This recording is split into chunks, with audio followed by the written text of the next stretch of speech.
നമസ്കാരം സുഹൃത്തുക്കളെ, നമ്മൾ ഈ വീഡിയോയിൽ ഡിസ്കസ് ചെയ്യുന്നത് സെബി ICDR റെഗുലേഷൻസ് 2018 ആണ്. നമ്മൾ സെബി എന്ന് പറയുന്ന ചാപ്റ്ററിന്റെ ഒരു സബ്പാർട്ടാണ് സെബി ICDR റെഗുലേഷൻ 2018 എന്ന് പറയുന്നത്. നമ്മളിപ്പോൾ അതർ ലോസുമായിട്ട് ബന്ധപ്പെട്ട കുറേ അധികം വീഡിയോകൾ നമ്മൾ ഓൾറെഡി അപ്ലോഡ് ചെയ്ത് കഴിഞ്ഞു. അപ്പോൾ നിങ്ങൾ ആ വീഡിയോകളൊക്കെ പോയി കാണുക. എന്നിട്ട് ആ വീഡിയോകൾ എങ്ങനെ ഉണ്ടെന്ന് എനിക്ക് താഴെ കമൻറ്റിൽ പറയുക. എന്നാലും മാത്രമേ, ഇപ്പോൾ ക്രിറ്റിസിസം ആണെങ്കിൽ അത് ചെയ്യുക, എന്നാലും മാത്രമേ എനിക്ക് എന്ത് ചെയ്യാൻ പറ്റുള്ളൂ, ഇമ്പ്രൂവ് ചെയ്യാനായിട്ട് പറ്റുള്ളൂ. നല്ലതാണെങ്കിൽ അത് പറയുക, എനിക്ക് അത്രയും സന്തോഷമായിട്ടിരിക്കും.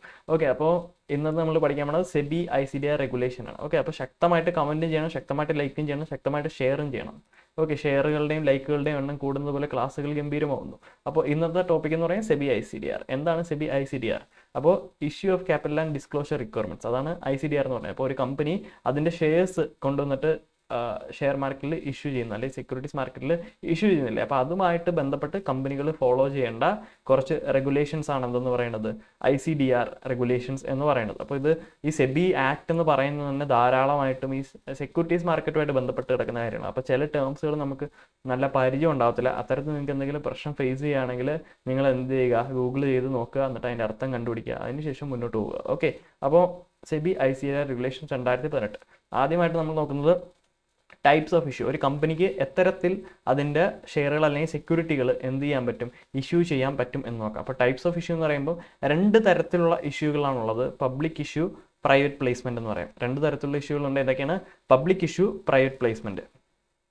പബ്ലിക് ഇഷ്യൂ എന്ന് പറയുന്നത് ജനറൽ ഓഫറാണ്. ആർക്ക് വേണമെങ്കിലും എന്ത് ചെയ്യാം, ആ കമ്പനിയുടെ സെക്യൂരിറ്റീസിന് വാങ്ങിക്കാനായിട്ട് പറ്റും. പക്ഷേ പ്രൈവറ്റ് പ്ലേസ്മെന്റ് എന്ന് പറഞ്ഞാൽ അങ്ങനെയല്ല, ഒരു സ്പെസിഫിക് ഓഫറാണ്. ഒരു പ്രത്യേക വിഭാഗത്തിന് മാത്രമായിരിക്കും എന്ത് ചെയ്യാൻ പറ്റുന്നത്, കമ്പനിയുടെ സെക്യൂരിറ്റീസ് വാങ്ങിക്കാനായിട്ട് പറ്റും. അപ്പോൾ പ്രൈവറ്റ് പ്ലേസ്മെന്റ് എന്ന് പറഞ്ഞാൽ, ഇപ്പോൾ എനിക്കൊരു വലിയ ഇൻവെസ്റ്റർ ഉണ്ടെന്ന് വെച്ചാൽ, ഇപ്പോൾ ഇവിടെ ഫോർ എക്സാമ്പിൾ ഇപ്പം എന്ത് ചെയ്യാം, ഈ പ്രദേശത്തുള്ള ഒരു വലിയൊരു പണക്കാരൻ, ഫോർ എക്സാമ്പിൾ രവി പിള്ളൈ അല്ലെങ്കിൽ ഗോകുലം ഗോപാലൻ, അങ്ങനെ ആരെങ്കിലും നമ്മൾ ഹെവി ബിഗ് ഇൻവെസ്റ്റേഴ്സ് ഒക്കെ ഉണ്ടെങ്കിൽ നമ്മൾ എന്ത് ചെയ്യും, അവരുടെ അടുത്ത് പോയിട്ട് എനിക്കൊരു കമ്പനി ഉണ്ട്, ഇവിടെ ഇൻവെസ്റ്റ് ചെയ്യാനായിട്ട് താല്പര്യമുണ്ടോ എന്ന് ചോദിച്ചാൽ അവർ നിന്ന് ഇൻവെസ്റ്റ്മെന്റ് കൊടുക്കുക. അതാണ് എന്തെന്ന് പറയുക, പ്രൈവറ്റ് പ്ലേസ്മെന്റ് എന്ന് പറയുന്നത്. സ്പെസിഫിക് ഓഫറാണ്.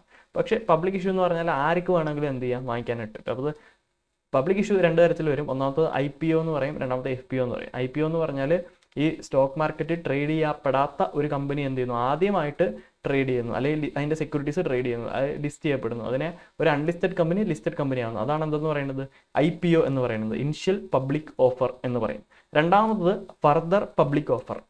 എന്താണ് further public offer? Means already list ചെയ്യപ്പെട്ടു, അതിനുശേഷം പിന്നെയും എന്ത് ഷെയർ ചെയ്യുന്നു. അപ്പോൾ ആദ്യമേ ഇഷ്യൂ ചെയ്യുന്ന ഷെയർ മാത്രമാണെന്നില്ലല്ലോ. അപ്പോൾ കമ്പനി ഇങ്ങനെ പ്രവർത്തിച്ചുകൊണ്ടിരിക്കുകയാണെങ്കിൽ പിന്നെയും ഫണ്ട് വേണമെന്ന് തോന്നി കമ്പനിക്ക് എന്ത് ചെയ്യാം, കുറേ അധികം ഷെയറും കൂടെ ഇഷ്യൂ ചെയ്യാം, അല്ലെങ്കിൽ വേറെ എന്തെങ്കിലും സെക്യൂരിറ്റീസും കൂടെ ഇഷ്യൂ ചെയ്തിട്ട് ഫണ്ട് റൈസ് ചെയ്യാനായിട്ട്. അതിന് എന്തെന്ന് പറയും, ഫർദർ പബ്ലിക് ഓഫർ എന്ന് പറയും.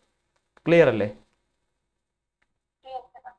അടുത്തതാണ് ടൈപ്സ് ഓഫ് ഇൻവെസ്റ്റേഴ്സ്. അപ്പോൾ കമ്പനി എന്ത് ചെയ്യും, ഈ സെക്യൂരിറ്റീസ് മാർക്കറ്റിൽ കൊണ്ട് വിൽക്കാനായിട്ട് വെക്കും. കുറേ ആൾക്കാർ എന്ത് ചെയ്യും, വാങ്ങിക്കാനായിട്ട് വരും. അപ്പോൾ വാങ്ങിക്കാനായിട്ട് വരുന്ന ആൾക്കാരെ പല തരത്തിൽ നമുക്ക് എന്ത് ചെയ്യാം, കാറ്റഗറൈസ് ചെയ്യാനായിട്ട് പറ്റും. അപ്പോൾ പബ്ലിക് ഇഷ്യൂ എന്ന് പറയുമ്പോൾ any one other than promoters. അപ്പോൾ പബ്ലിക്ക് ഈ ഷെയർ വാങ്ങിച്ചു എന്ന് പറഞ്ഞാൽ പ്രൊമോട്ടേഴ്സ് ഒഴികെ ആര് വാങ്ങിച്ചാലും എന്തെന്ന് പറയും, നമ്മൾ പബ്ലിക്ക് ആ ഷെയർ വാങ്ങിച്ചെന്ന് പറയാം. അപ്പോൾ പ്രൊമോട്ടേഴ്സ് ഒഴികെ ആര് നമ്മളുടെ കമ്പനിയുടെ സെക്യൂരിറ്റീസ് വാങ്ങിച്ചാലും നമ്മൾ പറയും അത് പബ്ലിക്ക് വാങ്ങിച്ചു, പബ്ലിക്ക് സബ്സ്ക്രൈബ് ചെയ്തു എന്ന് വേണമെങ്കിൽ നമുക്ക് പറയാം, അല്ലെങ്കിൽ പബ്ലിക്ക് അക്യൂർ ചെയ്തു എന്ന് വേണമെങ്കിൽ പറയാം. ഇപ്പോൾ പ്രൊമോട്ടർ എന്ന് പറഞ്ഞാൽ ഞാൻ പ്രത്യേകിച്ച് പറഞ്ഞു തരേണ്ട ആവശ്യമില്ല. ഒരു കമ്പനി തുടങ്ങാനായിട്ട് ഇനിഷ്യേറ്റീവ് എടുക്കുന്ന, പ്രിലിമിനറി വർക്കുകൾ ചെയ്യുന്ന ആ ആൾക്കാരെയാണ് നമ്മളതെന്ന് പറയുന്നത് പ്രൊമോട്ടേഴ്സ് എന്ന് പറയുന്നത്. മിക്കവാറും കമ്പനിയുടെ ഓണേഴ്സും അവരുടെ ബ്രെയിൻ ചൈൽഡ് ആയിരിക്കും ചിലപ്പോൾ ആ കമ്പനി എന്ന് പറയുന്നത്. അപ്പോൾ എന്താണ് പ്രൊമോട്ടേഴ്സ് എന്ന് പറഞ്ഞാൽ എന്താണെന്ന് അറിയാലോ. അപ്പോൾ അതിൻ്റെ പ്രിലിമിനറി കാര്യങ്ങളും അതുപോലെ തന്നെ ആ കമ്പനി തുടങ്ങാനുള്ള ഇനിഷ്യേറ്റീവും എല്ലാം എടുക്കുന്നത് ആരായിരിക്കും, പ്രൊമോട്ടേഴ്സ് ആയിരിക്കും. സംശയമില്ലല്ലോ. അപ്പോൾ ഈ പബ്ലിക്കിനെ നമുക്ക് എന്തായിട്ട് രണ്ടായിട്ട് തരംതിരിക്കാനായി വിട്ടിട്ടു. പേഴ്സൺസ്, ഇപ്പോൾ എന്നെ പോലുള്ള വ്യക്തികൾക്ക് എന്ത് ചെയ്യാൻ പറ്റും, ക്യാപിറ്റൽ മാർക്കറ്റിൽ പോയിട്ട്, എന്നെയും നിങ്ങളെയും പോലുള്ള വ്യക്തികൾക്ക് എന്ത് ചെയ്യാൻ പറ്റും, ക്യാപിറ്റൽ മാർക്കറ്റിൽ പോയിട്ട് സെക്യൂരിറ്റീസ് വാങ്ങിക്കാനായിട്ട് പറ്റും. അവരെ നമുക്ക് വേണമെങ്കിൽ ഇൻഡിവിജ്വൽ ഇൻവെസ്റ്റേഴ്സ് എന്ന് പറയാം. വ്യക്തികളാണ്, പേഴ്സണുകൾ. രണ്ടാമത്തെ ഇൻസ്റ്റിറ്റ്യൂഷനുകൾ. നമ്മുടെ ഈ സമൂഹത്തിൽ കുറേയധികം ഇൻസ്റ്റിറ്റ്യൂഷനുകളുണ്ട് അല്ലേ. ബാങ്ക്, ഇപ്പോൾ ബാങ്ക് അവരുടെ ഫംഗ്ഷൻ എന്ന് പറയുന്നത് ലെൻഡിങ്ങും ബോറോയിങ് മാത്രമല്ല, അവർക്ക് എന്ത് ചെയ്യാം, ഇതുപോലുള്ള അപ്പോൾ കുറേ കാശ് ഉണ്ടെങ്കിൽ എന്ത് ചെയ്യാം, സെക്യൂരിറ്റീസിലേക്ക് ഡൈവേർട്ട് ചെയ്യാനൊക്കെ പറ്റും. മീൻസ് സെക്യൂരിറ്റീസ് മാർക്കറ്റിലേക്ക് ഡൈവേർട്ട് ചെയ്യാനൊക്കെ പറ്റും. അടുത്ത ഇൻഷുറൻസ് കമ്പനി ഇതേണൊക്കെ തന്നെ പ്രോഫിറ്റ് ഉണ്ടാക്കും. എന്ത് ചെയ്യും, അവരിൽ ഹ്യൂജ് ഫണ്ട്സ് ഉണ്ട്, അവരെന്ത് ചെയ്യും, ഇതുപോലുള്ള സെക്യൂരിറ്റീസ് മാർക്കറ്റിൽ ഇൻവെസ്റ്റ് ചെയ്ത്.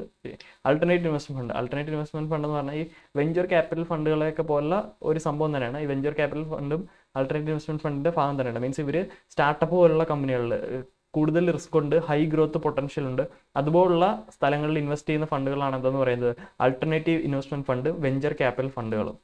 ഇനി മ്യൂച്വൽ ഫണ്ട് എന്ന് പറഞ്ഞാൽ അറിയാലോ, കുറേ അധികം ആൾക്കാരുടെ പൈസ കളക്ട് ചെയ്തിട്ട് എന്ത് ചെയ്യും, നമ്മൾ സെക്യൂരിറ്റീസിൽ ഇപ്പോൾ ഇൻവെസ്റ്റ്മെന്റ് ഒബ്ജക്റ്റീവ് ഉണ്ടാവും. അപ്പോൾ ഇക്വിറ്റി ഓറിയൻറ്റഡ് ആയിരിക്കും, ഡെറ്റ് ഓറിയൻറ്റഡ് ആയിരിക്കും, മിക്സഡ് ആയിരിക്കും, അതിനകത്ത് എന്ത് ചെയ്യും, ഇൻവെസ്റ്റ് ചെയ്യും. അപ്പം ഇത്തരത്തിലുള്ള ഇൻവെസ്റ്റേഴ്സിന് നമ്മൾ പറയുന്നവരാണ് ഇൻസ്റ്റിറ്റ്യൂഷണൽ ഇൻവെസ്റ്റേഴ്സ് എന്ന് പറയുന്നത്.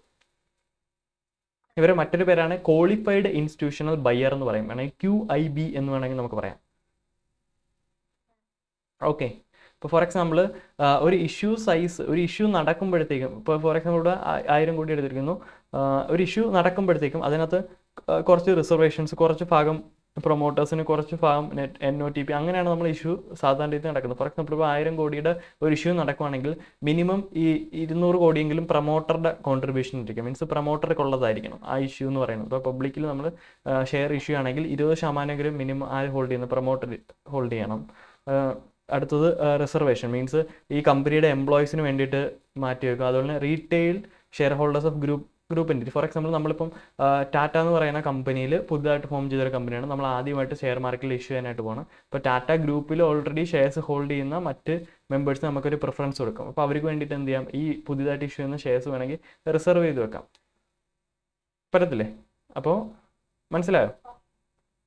അപ്പോൾ retail share holders group entity. അപ്പോൾ ആ റീറ്റെയിൽ ഷെയർ ഹോൾഡേഴ്സ് എന്ന് പറഞ്ഞാൽ ഒന്നുമില്ല, 2 ലക്ഷമോ 2 ലക്ഷത്തിന് താഴെയോ ഈ സെക്യൂരിറ്റീസ് മാർക്കറ്റിൽ ഇൻവെസ്റ്റ്മെന്റ് നടത്തുക, അല്ലെങ്കിൽ ഷെയർസിൽ ഇൻവെസ്റ്റ്മെന്റ് നടത്തുന്ന, അല്ലെങ്കിൽ സെക്യൂരിറ്റീസിൽ ഇൻവെസ്റ്റ്മെന്റ് നടത്തുന്ന വ്യക്തികളെയാണ് നമ്മൾ എന്താണെന്ന് പറയുന്നത് റീറ്റെയിൽ ഇൻവെസ്റ്റേഴ്സ് എന്ന് പറയുന്നത്. അപ്പോൾ അവർക്ക് വേണ്ടിയിട്ട് എന്ത് ചെയ്യാം, റിസർവ് ചെയ്ത് വെക്കാം. ഇതൊരു ആർബിട്രറി പെർസെൻറ്റേജ് ആണ് പറയുന്നത്, ആസ് പെർ ലോ അല്ല പറയുന്നത്. അപ്പോൾ ഒരു ഇഷ്യൂ നടന്നാൽ അതിനകത്ത് കുറച്ച് ഭാഗം ആർക്ക് വെക്കും, പ്രൊമോട്ടേഴ്സിന് വെക്കും, പിന്നെ കുറച്ച് റിസർവ് ചെയ്ത് വെക്കും എംപ്ലോയീസിനും, പിന്നെ അതുപോലെ തന്നെ നമ്മളെ ഗ്രൂപ്പ് എൻറ്റിറ്റിയിലുള്ള മറ്റ് റീറ്റെയിൽ ഇൻഡിവിജ്വൽ ഇൻവെസ്റ്റേഴ്സിനും ഒക്കെ വേണ്ടിയിട്ട് എന്ത് ചെയ്യും, റിസർവ് ചെയ്ത് വെക്കും.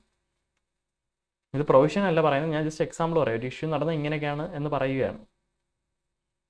ഓക്കെ, പ്രൊമോട്ടേഴ്സിന് കുറച്ച് വെക്കും, അതുപോലെ തന്നെ എംപ്ലോയീസിനും റീറ്റെയിൽ ഇൻഡിവിജ്വൽ ഇൻവെസ്റ്റേഴ്സിനും ഒക്കെ റിസർവ് ചെയ്ത് വെക്കും. അതിനുശേഷമാണ് നമ്മൾ എന്ത് ചെയ്യുന്നത്, ബാക്കിയാണ് പബ്ലിക്കിന് കൊടുക്കുന്നത്. അതിനെ നമുക്ക് എന്തെന്ന് പറയാം, NOTP എന്ന് പറയും, നെറ്റ് ഓഫർ ടു പബ്ലിക് എന്ന് പറയും. ഓക്കെ, അപ്പോൾ ഫോർ എക്സാമ്പിൾ ഇവിടെ പ്രൊമോട്ടർക്ക് ഒരു 20% വെച്ചു, അതെനിക്ക് റിസർവേഷൻ ആയിട്ട് ഒരു 20% വെച്ചു. അങ്ങനെയാണെങ്കിൽ ബാക്കി 60% നമുക്ക് എന്ത് ചെയ്യാൻ കാണത്തുള്ളൂ, NOTP കൊടുക്കാനായിട്ട് കാണത്തുള്ളൂ. അങ്ങനെ ഈ നെറ്റ് ഓഫർ ടു പബ്ലിക് കൊടുക്കുമ്പോഴത്തേക്കും ആർക്കൊക്കെ അവിടെ വാങ്ങിക്കാമെന്ന് വെച്ചാൽ ഈ QIBകളുണ്ടല്ലോ, നേരത്തെ നമ്മൾ പറഞ്ഞ ഇൻസ്റ്റിറ്റ്യൂഷണൽ ഇൻവെസ്റ്റേഴ്സ്, അവർ വന്നിട്ട് വാങ്ങിച്ചുകൊണ്ട് പോകും. അതെനിക്ക് RIA, നേരത്തെ പറഞ്ഞ RIA എന്ന് പറഞ്ഞാൽ ഗ്രൂപ്പ് എൻറ്റിറ്റിയുടെ RIAകൾക്കാണ് നമ്മൾ എന്ത് ചെയ്ത് ഹോൾഡ് മീൻസ് ഒരു റിസർവേഷൻ കൊടുത്തത്. മീൻസ് നമ്മളെ ടാറ്റ എന്ന് പറയുന്ന ഗ്രൂപ്പിലുള്ള മറ്റ് കമ്പനികളുടെ ഷെയർ ഹോൾഡേഴ്സ് നമ്മൾ റിസർവ് ചെയ്ത് 20% മാറ്റി വെച്ചു എന്ന് പറഞ്ഞു. ഇനി അങ്ങനെ അല്ലാത്ത കുറേ RIAകൾ ഉണ്ടാവും അല്ലേ, റീറ്റെയിൽ ഇൻഡിവിജ്വൽ ഇൻവെസ്റ്റേഴ്സ് ഉണ്ടാവും, മീൻസ് ഒരു തരത്തിലുള്ള ഷെയറും ഹോൾഡ് ചെയ്യാത്ത സാധാരണ ആൾക്കാരുണ്ടാവും. ഈ RIA എന്ന് പറഞ്ഞാൽ 2 ലക്ഷമോ 2 ലക്ഷത്തിന് താഴെയോ ഇൻവെസ്റ്റ് ചെയ്യാൻ കപ്പാസിറ്റി ഉള്ള ആൾക്കാരാണ് RIA. ഓക്കെ, ഇനി അടുത്തത് NIA ആണ്, നോൺ ഇൻസ്റ്റിറ്റ്യൂഷണൽ ഇൻവെസ്റ്റേഴ്സ്. ഇവരെന്താണ്, വ്യക്തികളാണ്, പക്ഷേ ഇവരെന്ന് പറഞ്ഞാൽ ഭയങ്കര കാശുകാരായിരിക്കും. ഫോർ എക്സാമ്പിൾ ഇപ്പം മോഹൻലാൽ അല്ലെങ്കിൽ മമ്മൂട്ടി, ഇവരേലൊക്കെ ഒരുപാട് കാശില്ലേ, അവരൊക്കെ ഹൈ നെറ്റ് വെർത്ത് ഇൻഡിവിജ്വൽസാണ്, അല്ലെങ്കിൽ കോർപ്പറേഷൻസ്. ഓക്കെ, അപ്പോൾ ഇൻവെസ്റ്റേഴ്സിൻ്റെ ടൈപ്സ് ഒക്കെ മനസ്സിലായല്ലോ. എന്തെങ്കിലും സംശയം ഉണ്ടോ ഇവിടെ? ഓക്കെ, അപ്പോൾ അടുത്തതിനകത്തോട്ട് പോകാം. ഇപ്പോൾ സ്റ്റോക്ക് എക്സ്ചേഞ്ചിനെ നമുക്ക് 3ആയിട്ട് തരംതിരിക്കാം. ഒന്നാമത്തെ മെയിൻ ബോർഡ് എന്ന് പറയും, ഇവിടാണ് മുഖ്യമായ സെക്യൂരിറ്റീസ് എല്ലാം ട്രേഡ് ചെയ്യപ്പെടുന്ന മെയിൻ ബോർഡ്. നമ്മളൊക്കെ അറിയുന്ന സ്റ്റോക്ക് എക്സ്ചേഞ്ച് എന്താണ്, മെയിൻ ബോർഡാണ്.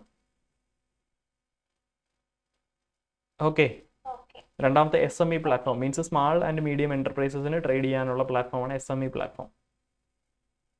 മൂന്നാമത്തത് ഇന്നോവേറ്റേഴ്സ് ഗ്രോത്ത് പ്ലാറ്റ്ഫോം, അല്ലെങ്കിൽ ഇൻസ്റ്റിറ്റ്യൂഷണൽ ട്രേഡിംഗ് പ്ലാറ്റ്ഫോം എന്ന് പറയും. ഇതെന്ന് പറയുന്നത് സ്റ്റാർട്ടപ്സിനൊക്കെ വേണ്ടിയിട്ട് ഉള്ള ഒരു പ്ലാറ്റ്ഫോമാണ്. സ്റ്റാർട്ടപ്സിൻ്റെയൊക്കെ സെക്യൂരിറ്റീസ് ഇഷ്യൂ ചെയ്യപ്പെടുന്നത് ഈ ഒരു പ്ലാറ്റ്ഫോമിലാണ്. ഇപ്പോൾ ഇവിടുത്തെ ബയേഴ്സ് എന്ന് പറഞ്ഞാൽ കുറച്ച് പ്രീമിയം ബയേഴ്സ് ആയിരിക്കും, മീൻസ് അത്രയും കാശ് അതിനകത്തോട്ട് ഇടാൻ പറ്റിയ തരത്തിലുള്ള ലാർജ് ബയേഴ്സ് ആയിരിക്കും ഇവിടുത്തെ സെക്യൂരിറ്റീസ് എല്ലാം ഡീൽ ചെയ്യുന്നത്. ഇപ്പോൾ 3ആയിട്ട് തരംതിരിക്കാൻ സ്റ്റോക്ക് എക്സ്ചേഞ്ചിൻ്റെ മെയിൻ ബോർഡ് എന്നും SME പ്ലാറ്റ്ഫോം എന്നും അതുപോലെ ഇന്നോവേറ്റേഴ്സ് ഗ്രോത്ത് പ്ലാറ്റ്ഫോം അതുപോലെ ഇൻസ്റ്റിറ്റ്യൂഷണൽ ട്രേഡിംഗ് പ്ലാറ്റ്ഫോം എന്ന് വേണമെങ്കിൽ നമുക്ക് 3ആയിട്ട് തരംതിരിക്കാൻ പറ്റും. അതാണ് ഇത് ഒരു ടെർമിനോളജീസ് അല്ലെങ്കിൽ ബേസിക് ഇൻട്രൊഡക്ഷൻ ടു ICDR എന്നൊക്കെ പറയാവുന്ന ഇവിടം വരെയാണ്. പിന്നെ ICDR തുടങ്ങുന്നത് ഇവിടം തൊട്ടാണ്. അപ്പോൾ ഒരു പബ്ലിക് ഇഷ്യൂ നടത്തണമെങ്കിൽ അല്ലെങ്കിൽ റൈറ്റ് ഇഷ്യൂ നടക്കണം ഷെയറിൻ്റെയും കൺവെർട്ടബിൾ സെക്യൂരിറ്റീസിൻ്റെയും. ഇപ്പോൾ കൺവെർട്ടബിൾ സെക്യൂരിറ്റീസ് എന്ന് പറഞ്ഞാൽ ഇപ്പോൾ ചിലപ്പോൾ ഡിബഞ്ചർ ആയിരിക്കും, ഭാവിയിൽ നമുക്ക് എന്ത് ചെയ്യാം അതൊരു ഷെയർ ആക്കി മാറ്റാനായിട്ട് പറ്റും. അപ്പോൾ ഇത്തരത്തിലുള്ള ഷെയറോ കൺവെർട്ടബിൾ സെക്യൂരിറ്റീസ് ഒക്കെ ഇഷ്യൂ ചെയ്യുമ്പം ഈ താഴെ പറയുന്ന കണ്ടീഷനുകൾ എന്ത് ചെയ്തിരിക്കണം, പാലിക്കണം. താഴെ പറയുന്ന കണ്ടീഷനുകൾ പാലിക്കാതെ ഒരു തരത്തിലുള്ള പബ്ലിക് ഇഷ്യൂ റൈറ്റ് ഇഷ്യൂ എന്ത് ചെയ്യാൻ പറ്റത്തില്ല, നടത്താനായിട്ട് പറ്റത്തില്ല. അപ്പോൾ കണ്ടീഷൻസ് എന്തൊക്കെയാണെന്ന് നോക്കാം.